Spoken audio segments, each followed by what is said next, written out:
Hello दोस्तों, welcome करते हैं हमारे channel Out of Office Tales में। मैं हूं शुभम और कैमरे के पीछे है गीता और हम लाते हैं ट्रैवल दुनिया से कुछ मजेदार स्टोरीज। सबसे पहले हम आपका थैंक यू करना चाहते हैं, आपने हमें इतना सपोर्ट किया for our last travel series और इसी इंस्पिरेशन को जारी रखते हुए हम जा रहे हैं इस बार ऊटी, साउथ इंडिया के तमिलनाडु स्टेट में बसा एक प्यारा सा हिल स्टेशन जो नीलगिरीज रेंज के बीच में बसा हुआ है। हम इस सीरीज में आपको दिखाएंगे कुछ अमेजिंग से lakes, offbeat destinations, experiences, cafes and much more. तो अब आप देखते रहिए Out of Office Tales and आपसे मिलते हैं सीधा जर्नी पर।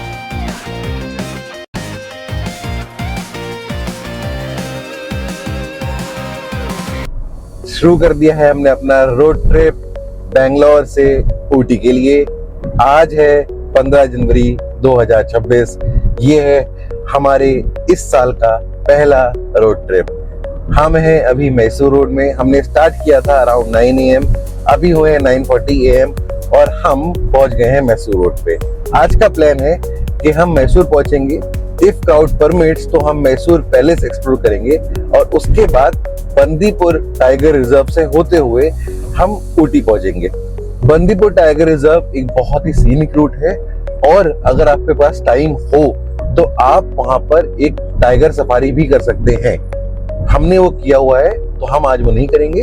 हम आज आपको दिखाएंगे सीनिक रूट और यहाँ पे रिकमेंड करेंगे कुछ स्टॉप ओवर्स और visiting places. Stay tune with us. और ये हम पहुंच गए हैं रामनगर। शोले की शूटिंग यही तो हुई थी।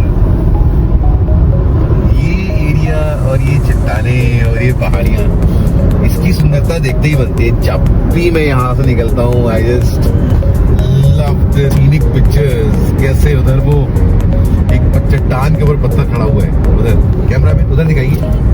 यहाँ पे कुछ बहुत ही अमेजिंग सी पहाड़ियां हैं। लोग रामनगर टूर भी करते हैं भाई, बेंगलोर से। हमने कभी ट्राई नहीं किया, इसको भी करेंगे जरूर। बट सुना है बड़ा ही सुंदर सा गांव बोलेंगे या सिटी बोलेंगे या विलेज बोलेंगे, आई डोंट नो, बट सुंदर लगता है। जब भी मैं यहाँ से निकलता हूँ आई गेट दैट फीलिंग। ये देखो वापस पहाड़ी काट के बीच में से रोड निकाला हुआ है, दमांजी स्टाइल, जैसे मैं बोलता हूँ दमांजी स्टाइल। दोस्तों मैसूर पहुंच गए हैं। हमने मैसूर के शहर के अंदर आना भी सही समझा, बिकॉज फील हो रहा है कि मैसूर पैलेस आज फाइनली हमको देखने को मिल जाएगा।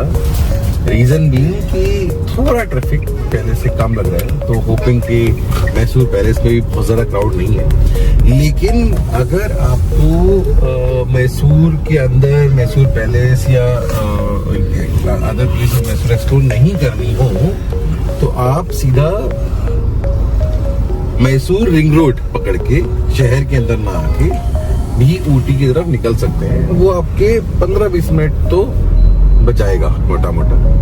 बट अगर आपको मैसूर घूमना हो तो आप मैसूर के अंदर आ सकते हैं। ये रहा मैसूर एंड बने रहिए हमारे साथ। दोस्तों फाइनली रुके हैं मैसूर में एक उडुपी बेस्ड रेस्टोरेंट में ब्रेकफास्ट करने। कहते हैं ना, हर रोड ट्रिप अनप्लान्ड नहीं हो तो ही अच्छा है। देखिए ना, मैसूर पैलेस जा ही रहे थे कि बस कुछ ही मिनटों पहले एक हमको बहुत ही अमेजिंग सा चर्च दिखा है। चर्च आपको दिखाते हैं, बट उससे पहले ये मैसूर स्टाइल ब्रेकफास्ट एंजॉय करते हैं, उसके बाद चर्च देखने चलेंगे। आफ्टर एंजॉयिंग आवर ब्रेकफास्ट हम चले जाते हैं टुवर्ड्स चर्च। स्वागत है दोस्तों आपका इस सुंदर से चर्च जो मैसूर में आता है। ये चर्च हमारे प्लान में नहीं था, but thanks to cameraman Geetu जिसने मैसूर पैलेस के रास्ते में ये चर्च को आइडेंटिफाई किया। जब ये चर्च हमने देखा तो हमें किसी भी यूरोपियन चर्च की याद आई एंड हमने जब इसके बारे में थोड़ा सा पढ़ा तो पता चला कि एक्चुअली इस चर्च की जो इंस्पिरेशन है वो एक जर्मनी के चर्च से लिया गया है।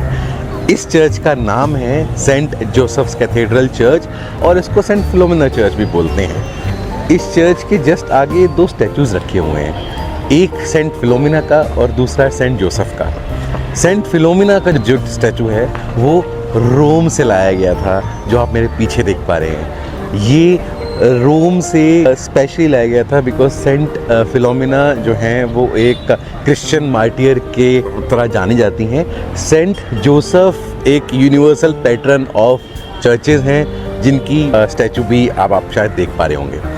आप इस चर्च का आर्किटेक्चर अगर आप देखें तो दो इसमें लंबे लंबे स्टैचूज खड़े हैं जो 175 फीट की हाइट पर हैं। ये माना जाता है कि ये चर्च जो है it is one of the highest church in Asia. तो अगर आपको यूरोप ना जाना हो और यूरोप जैसा चर्च और आर्किटेक्चर देखना हो, this is a place to be. ऐसी जगह जो बहुत लोगों को नहीं पता है, यहाँ बहुत भीड़ भी नहीं है फॉर्चुनेटली। आज एक थर्सडे का दिन है, वीकडे है, बट मकर संक्रांति है तो वी आर एक्सपेक्टिंग के भीड़ होगा, बट नहीं है। तो ये ऐसा चर्च है जो आप आ सकते हैं। अंदर से हम जाते हैं और आपको और दिखाते हैं ये चर्च कैसा है। सी you inside.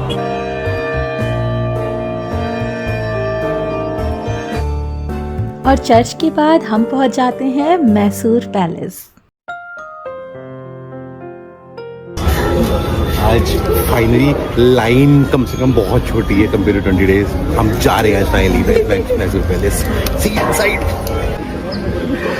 Finally Mysore palace पहुंच गए हैं और after in fact second attempt successful. हम लोग यहाँ पे 26 दिसंबर की दिन भी आए थे। उस दिन कुछ फ्लावर शो चल रहा था, नेक्स्ट लेवल भीड़ थी। फाइनली आज हमने सक्सीड किया है और आज की जो भीड़ आप देख रहे हो वो शायद 10% भी नहीं है। उस दिन तो जुलूस था यहाँ पे, बट ये एक चेकलिस्ट में था कि मैसूर पैलेस कभी तो अंदर जाके देखेंगे। And finally we have entered. गाड़ी पार्क की बाहर, जिसका गाड़ी का 50 रुपये 4 व्हीलर का पार्किंग चार्ज, और उसके बाद अंदर आने का एडल्ट का 120 रुपीज़ और चाइल्ड का 50 रुपीज़ लेते हैं। आगे दिखाते हैं कि कैसा रहेगा।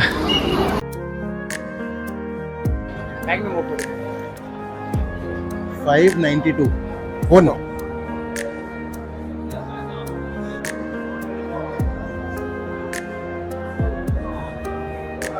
स्वागत है दोस्तों आपका मैसूर पैलेस, इंडिया की one of the most visited and most photographed monument, जिसको आज हम मैसूर पैलेस के नाम से जानते हैं। लेकिन क्या आपको पता है इसका असली नाम क्या है? इसका असली नाम है अंबा विलास पैलेस। वाडियार डायनेस्टी, जिन्होंने 600 साल राज किया, के राजा थे मैसूर के, इनका ये रॉयल रेजिडेंस होता था। ये स्ट्रक्चर टिल 1897 जैसा आप देख रहे हैं वैसा नहीं था। ये स्ट्रक्चर पहले लकड़ी का बना हुआ था, ये लकड़ी का पैलेस था, लेकिन एक आग में वो लकड़ी का पैलेस जल गया और फिर ये वाले पैलेस को वापस से रिकंस्ट्रक्ट किया गया। एक यूरोपियन आर्किटेक्ट हेनरी इरविन ने इस पैलेस को डिज़ाइन किया और वाडियर द फोर्थ ने इस पैलेस की नींव रखी। इसका architecture mix of multiple traditions है। इसमें हिंदू और मुस्लिम रिलीजन्स के आर्किटेक्चरल चीज़ें दिखेंगी आपको, एंड साथ में इसमें कुछ यूरोपियन इन्फ्लुएंस भी है।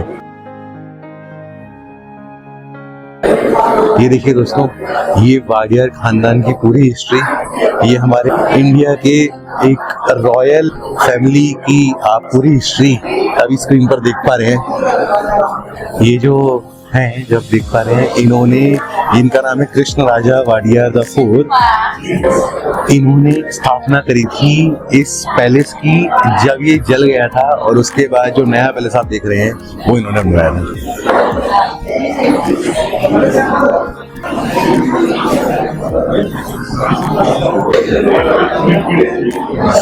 ये देखिए, ये हमारी रिक्शे के नीचे खड़ी गीतू, उस टाइम अगर गीतू पैदा होती तो ऐसी दिखती, और साइड में जो खड़ा है वैसे तो वो छोटा घोड़ा है, लेकिन ये हमारा छोटा डॉग मुझको भी ऐसा लग रहा है, तो वही बोल सकता था।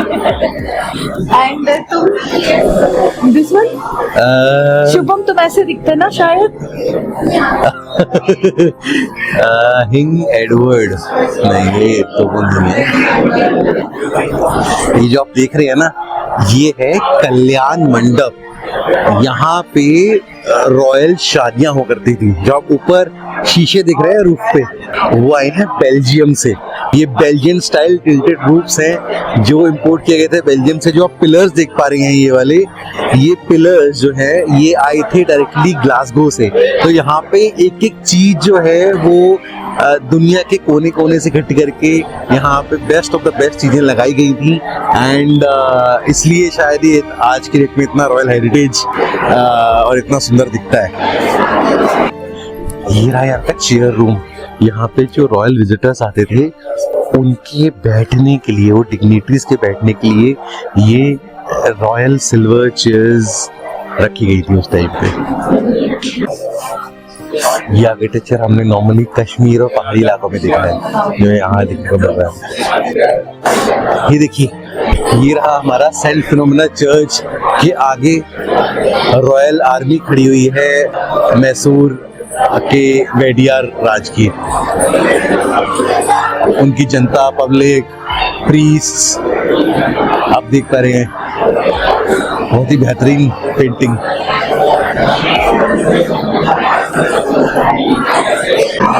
ये किंग वेडियार द फोर का स्टैचू है जिन्होंने ये पैलेस को रीबिल्ड किया था।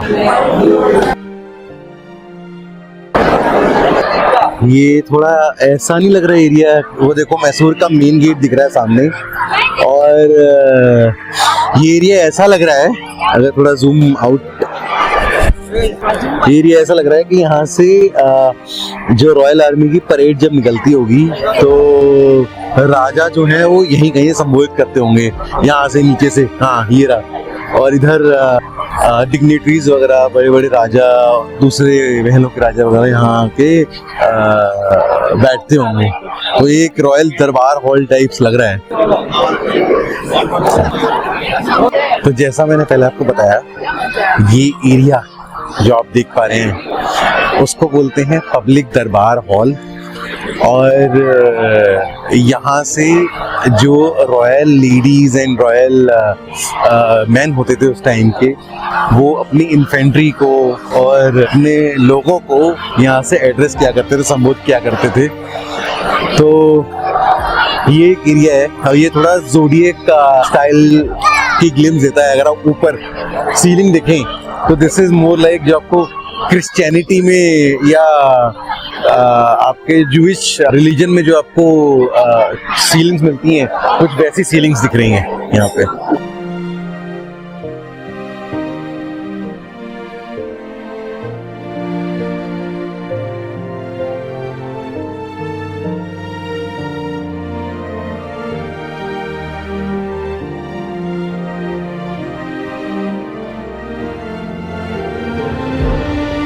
ये जो आप सुंदर सा गोल्ड प्लेटेड हॉल देख रहे हैं, इसको बोलते हैं प्राइवेट दरबार हॉल। ये पहले रॉयल सेरेमनीज वगैरह में ओपन होता था, एंड अभी ये दशहरा के दिन ओपन होता है और यहाँ पे बहुत ही सुंदर सेरेमनीज कंडक्ट की जाती हैं।